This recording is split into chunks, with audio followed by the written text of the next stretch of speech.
एक दक्षिण भारत की घटना सुना दें। दक्षिण भारत में श्रौत यज्ञ कर रहे थे दाक्षिणात्य ब्राह्मण। अग्निहोत्री ब्राह्मण ही श्रौत यज्ञ कर सकते हैं, सब श्रौत यज्ञ कर रहे थे। उसमें स्वाहाकार का प्रयोग नहीं होता, वषटकार का प्रयोग होता है। तो एक भक्त थे महाराज जी, वो बहुत निम्न कुल में, अंत्यज कुल में उत्पन्न हुए थे, पर वो बहुत श्रेष्ठ भक्त थे। निरंतर भगवान के नाम का जप करते रहते थे, भगवान के प्रेम में ऐसे विभोर रहते थे, उनको शरीर संसार का होश ही नहीं रहता। तो वे स्वाभाविक रूप से वहां से निकलते हुए चलते हुए जा रहे थे। तो ब्राह्मणों ने देखा कि ये अंत्यज है, यहां से निकल रहा है। वेद उन्होंने बोलना बंद कर दिया। उन्होंने कोई गलती नहीं की थी, उन्होंने तो शास्त्र की विधि का ही पालन किया। बंद कर दिया वेद पाठ, वेद बोलना बंद कर, वेद का उच्चारण बंद कर दिया। और भक्त तो आगे बढ़ गए, पर भक्तापराध कितना भयंकर होता है। उन सभी ब्राह्मणों को वेद विस्मृत हो गया, भूल गया वेद। अब वो संध्योपासन के मंत्र भी एक दूसरे से पूछें तो सबको गायब। सब जैसे फ्यूज उड़ जाता ना बल्ब का, तो लाइट बुझ जाती, फ्यूज उड़ गया, ऐसी सबके दिमाग का फ्यूज उड़ गया। 24 अक्षर की गायत्री भी कंठस्थ नहीं रहेगी, सब एकदम जड़ हो गए। अब विचार करने लगे आखिर हुआ क्या। हम लोग अपनी अपनी शाखाओं के वेद वेदांग के सहित हमें कंठस्थ हैं, बड़े बड़े विद्वान, ये सब हुआ क्या। विचार करने लगे कि आखिर ऐसा क्या अपराध बना, एक साथ सबकी बुद्धि विद्या कहाँ चली गई। अब हमें तो संध्या तक के मंत्र भूल गए, हमारे तो धर्म कर्म सबका लोप हो गया, यज्ञ भी पूरा नहीं होगा, अब क्या होगा। उनके मन में आया कि कहीं हो ना हो, इसको देखकर हम लोगों ने बोलना बंद किया था। ये सुनते हैं कि भगवान का भक्त है रंगनाथ जी का, कहीं ऐसा तो नहीं इस भक्त के प्रति ये भाव आने से ऐसा हुआ हो सकता है ऐसा हो, ऐसा उनके मन में आया। तो चलो भाई खोजो उसको। तो चल पड़े उस दिशा में जिधर की ओर वो गए थे। वो अपने आराम से जा रहे थे। उन ब्राह्मणों ने बोला, ए महाराज सुनो सुनो सुनो, ठहरो ठहरो, ठहर गए। ब्राह्मणों ने कहा, महाराज हमारा वेद भूल गया है, हमारे धर्म कर्म का लोप हो रहा है, आप हमारे धर्म कर्म को बचाओ। ब्राह्मणों को देख करके वे भक्त तो भगवान के प्रेम में विभोर थे। बोले, वाह, हम तो आपसे बात करने योग्य नहीं हैं, आप हमारा मुंह देखने के लायक हम नहीं हैं, और आप इतने ब्राह्मणों ने कृपा की है। ब्राह्मण तो भगवान का स्वरूप होता है। साष्टांग लौट के धरती पर उन्होंने प्रणाम किया। बोले, महाराज क्या बात है, आप सब क्यों कष्ट किए हो।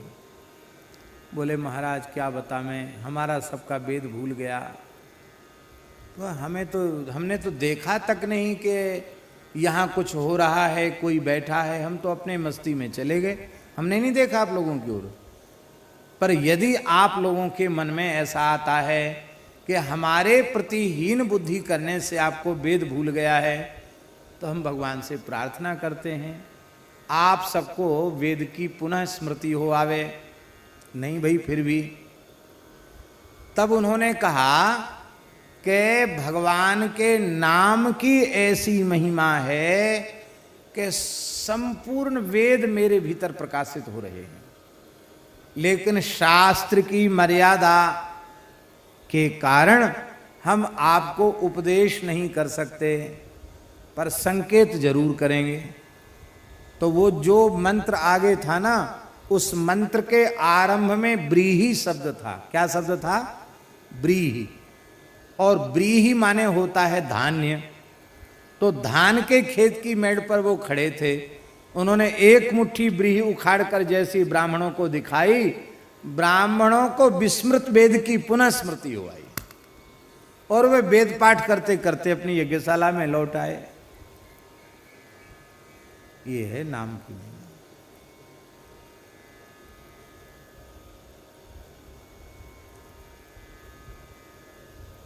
सब कुछ प्रकट हो जाता है महाराज जी हैं।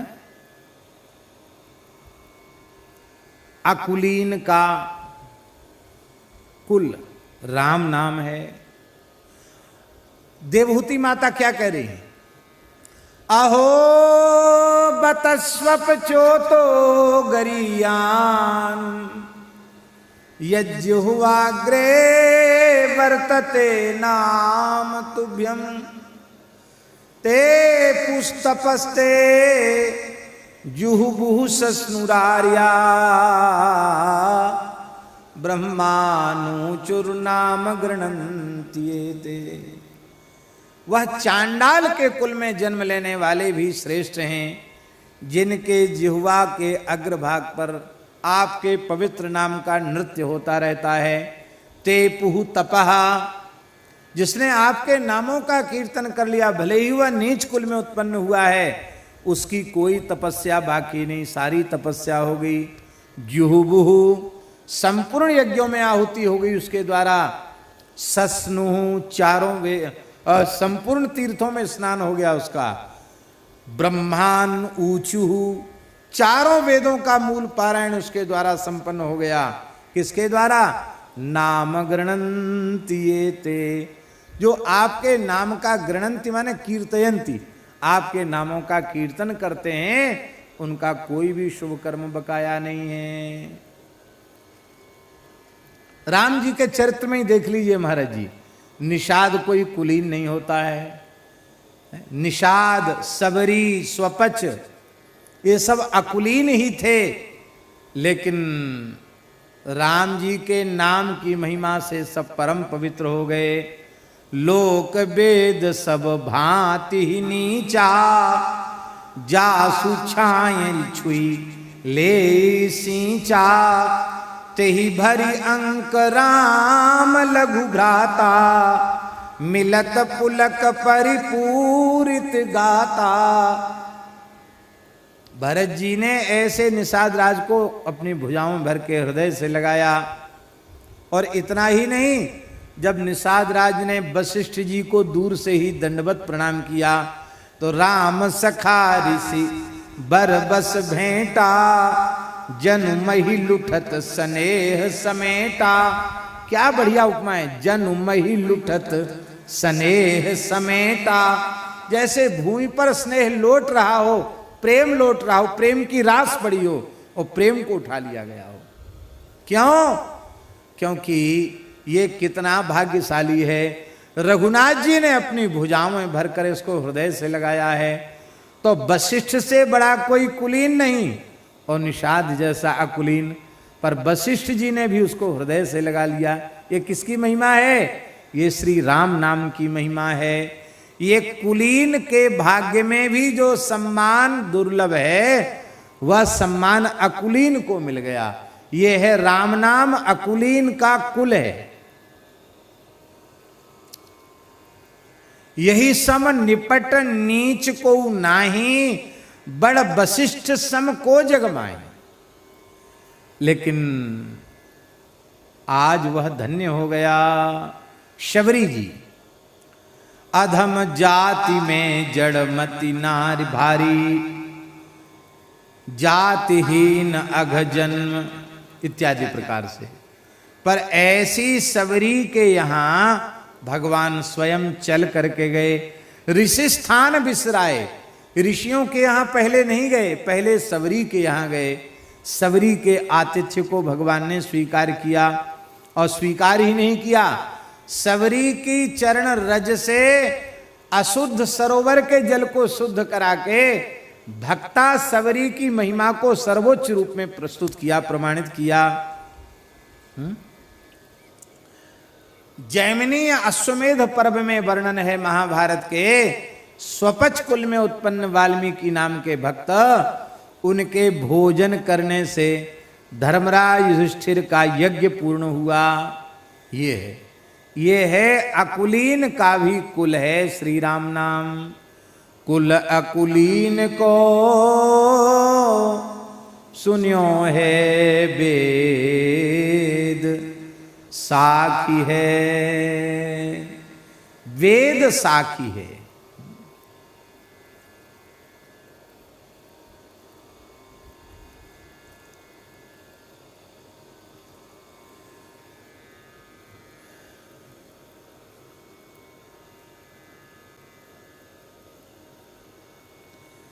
एक डोम आया, डोम दर्शन करते हुए आया, अयोध्या से आया था। उसको पता चला कि हमारे राम जी का चरित्र लिखने वाले बाबा जी बनारस में ही रहते हैं। तो 80 घाट पर तुलसीदास जी महाराज बैठ के माला फेर रहे थे, और वो डोम अयोध्या जी का था। उसने दूर से पृथ्वी पर लौटकर साष्टांग प्रणाम किया और बड़ी दीनता से हाथ जोड़कर कहा, राम राम बाबा, राम राम। तुलसीदास जी आप ही हैं? बोले हाँ। भैया कहाँ से आए हो? कहा राम राम बाबा, मैं अयोध्या का डोम हूँ। इतना सुनते ही तुलसीदास जी भाव विह्वल हो गए, दौड़े और भूमि पर साष्टांग पड़े हुए इस डोम को उठाकर छाती से लगा लिया। भैया तुम अयोध्या से आए हो, साक्षात राम जी। अरे राम राम, आप पवित्र सरयू पारीण विप्रकुल में जन्म लेकर इस डोम को आपने छाती से लगा लिया। कहा भैया एक तो श्री अयोध्या से आया है, फिर मेरे आराध्य का नाम ले रहा है, हैं? राम नाम लेने के बाद भी वह अपवित्र रह गया।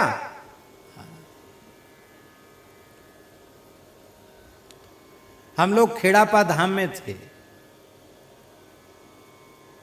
आचार्य चरण का चरित्र, श्री रामदास जी महाराज की वाणी, श्री दयालदास जी महाराज की वाणी और उस परंपरा का जो साहित्य है, क्या अद्भुत महाराज। किसी पवित्र विप्रकुल में जन्म हुआ था उनका, लेकिन कैसा अद्भुत जीवन। पूर्व जन्म में श्री रामदास जी महाराज त्रिदंडी सन्यासी थे, वैष्णव सन्यासी थे, बड़े उच्च कोटि के भगवान के भक्त थे। और जो दयालदास जी महाराज हैं राजगुरु थे, बड़े प्रकांड विद्वान थे, उनके शिष्य थे।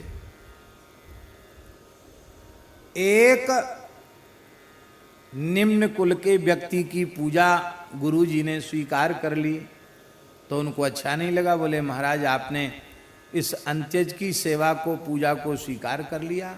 आपने कहा कि रे भाई ये सत्संग करता है, राम नाम का जप करता है, भगवान का भक्त है, तो क्या हुआ इससे? हमने पूजा स्वीकार कर ली तो क्या हो गया? और बोले नहीं महाराज ये तो हमको समझ में नहीं आई आपकी बात। तो बोले आपको इसी शरीर से आपका मोक्ष होने वाला था, लेकिन भक्ति की महिमा अभी तुम्हारी समझ में नहीं आई है, इसलिए तुमको अंत्यज कुल में, चर्मकार मानकर तुमने घृणा की ना, तो इसी चर्मकार कुल में, अंत्यज कुल में जन्म लेना पड़ेगा तुमको। गुरुजी ने कहा। बोले हम तो ले लेंगे जन्म, लेकिन मेरी एक प्रार्थना है, हम आपके चरण नहीं छोड़ सकते। हमारा जन्म आपके ही द्वारा हो, आप ही मेरे पिता बने और आप ही मेरे गुरु बने। बोलो भक्त वत्सल भगवान की जय। गुरु जी बोले चलो हमको भी आना पड़ेगा। और श्री रामदास जी महाराज का अवतरण खेड़ापा में तो हुआ अवतरण, और कहाँ हुआ। और फिर उनके पुत्र और उनके शिष्य श्री दयालदास जी महाराज, जिनकी ऐसी कठोर तपस्या कि कराल कलिकाल में अप्सरा, इंद्र के द्वारा भेजी हुई अप्सरा उनके भजन को डिगाने आई, लेकिन अप्सरा की ओर आंख उठाकर नहीं देखा। यह है राम नाम की महिमा। ऐसी निर्विकारता नाम जापकों को प्राप्त हो जाती है। और वो महाराज अप्सरा को बड़ा अपमान का अनुभव हुआ, हमारी तरफ देखते नहीं, शाप दे दिया उसने, अंधे हो जाओ, नेत्रहीन हो जाओ। नेत्र चले गए दयालदास जी के। गुरुजी से कहा महाराज ऐसे ऐसे हो गया, नेत्र ज्योति चली गई। तब गुरुजी ने कहा ठाकुर जी को पुकारो। कौन सा ग्रंथ है? करुणा सागर। ऐसा गोविंदु कृपा सिंधु दीन बंधु राम जी। और वो करुणा सिंधु नामक ग्रंथ आज भी उसका पाठ करुणा सागर, उसका पाठ करते करते लोगों की सब कामनाएं पूरी हो जाती। आज भी सारी कामनाएं पूर्ण हो जाती। महाराज जहां उन्होंने भजन किया, इंद्र उनका दर्शन करने आया। आपकी भजन करते करते माला टूट गई तो इंद्र ने प्रकट होकर उनकी माला को तत्काल पो दिया, गो दिया माला को। ये किसकी महिमा? ये है राम नाम की महिमा। एक दो चरित्र ऐसे नहीं हैं, असंख्यों चरित्र भक्ति साहित्य में हैं। कुल अकुलीन को, अकुलीनों का भी कुल श्री राम नाम है। सुन्यो है वेद साखी, वेद में इस बात की साक्षी है। बोलो भक्तवत्सल भगवान की जय। आथर्वणी श्रुति, अथर्व वेद की श्रुति में ऐसा लिखा है, यश्चांडालोपि रामेति वाचम वदेत् तेन स संवदेत् तेन स संवसेत् तेन स भुंजीयात्। लिखा हुआ है राम राम राम ऐसा उच्चारण करने वाला जो चांडाल है उससे भी भेद नहीं रखना चाहिए। यही कारण है हमारे यहाँ विरक्त संतों की परंपरा में यद्यपि वर्णाश्रम धर्म के प्रति पूर्ण निष्ठा, पूर्ण श्रद्धा रखते हैं और मर्यादा, हमारे यहाँ पुराने संतों में रसोई में कौन जाए, पूजा में कौन जाए, ये मर्यादा भी है। लेकिन भगवान के शरण में आने वाले सभी साधक एक पंक्ति में बैठकर प्रसाद पाते हैं, क्योंकि सब राम नाम जपने वाले हैं। और ये ना हो तो एक पंक्ति में बैठ के पाएंगे? आप लोगों को तो शायद पता न होगा, पर ब्राह्मणों में तो इतना आचार विचार रहता है कि ब्राह्मण भी ब्राह्मण के यहाँ भोजन नहीं करता। हाँ, ब्राह्मण ब्राह्मण के यहाँ भोजन नहीं करता।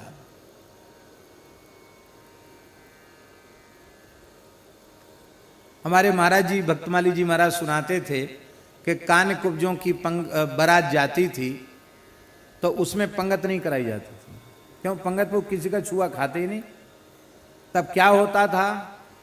बोले किसी सरोवर पर, किसी नदी के किनारे बारात रुकती थी और वहीं बैलगाड़ी में सामान पहुंचता था तो सबको तौल तौल करके सीधा दिया जाता था। इतना गुड़, इतना चीनी, ये सब सामान, सबके अलग अलग चूल्हे बन जाते, अपना अपना चौका लगाओ, चूल्हा करो। तब कहावत थी 9 कनवजिया 13 चूल्हे। क्या? 9 कनवजिया 13 चूल्हे। जो लड़के बारात लेके वो नहीं खाते थे। क्यों? अभी पाणी ग्रहण हुआ नहीं, रिश्तेदारी तो पूरी तब हुई जब पाणी ग्रहण हो जाएगा। फिर पाणी ग्रहण के बाद वे ही खाते थे जिनकी रोटी बेटी का संबंध है। सब नहीं खाते थे, उसमें भी उनको सीधा ही मिलता था, वो अपना ही बनाते खाते थे।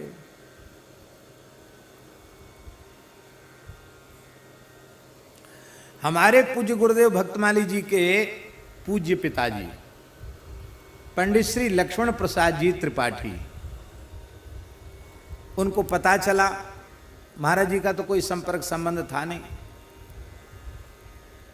मेरी विशेष प्रार्थना पर, उनके एक शरीर के छोटे भाई थे, उनके विशेष आग्रह पर महाराज जी नैमिषारण्य पधारे। फिर दास ने बहुत प्रार्थना की तो जिस गांव में महाराज जी का जन्म हुआ था वहां पधारे। तो उस समय महाराज जी बोले कि 68 वर्ष के बाद इस गांव का दर्शन हो रहा है। क्या कहा? 68 वर्ष के बाद। आप सोचो कैसा उनका विरक्त जीवन था। 68 साल के बाद कोई संपर्क संबंध ही नहीं था।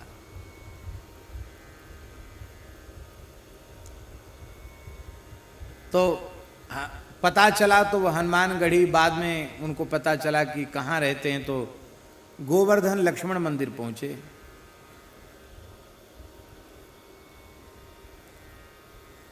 कहाँ से नैमिषारण्य कहाँ से चले होंगे, कितने जगह बदले होंगे, और बीच में तो पानी भी नहीं पिया उन्होंने। और जब गोवर्धन पहुंचे तो महाराज जी ने कहा कि आप स्नान करके अपना थोड़ा नित्य नियम कर लो, भोग लग गया है, प्रसाद पालो।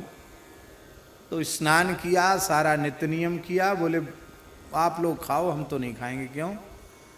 तुम्हारी जात पात सब बिगड़ गई, तुम साधु हो गए हो, हम तो ब्राह्मण हैं, तुम साधु, हमारा तुम्हारा क्या लेने देना, तुम्हारा छुआ हम नहीं खा सकते। महाराज जी के पिताजी बोले तुम्हारा छुआ हम नहीं खा सकते, क्यों? हम कान्यकुब्ज ब्राह्मण हैं, हम तो अपना बनाएंगे खाएंगे, और उसके लिए भी तुमसे कुछ लेंगे नहीं,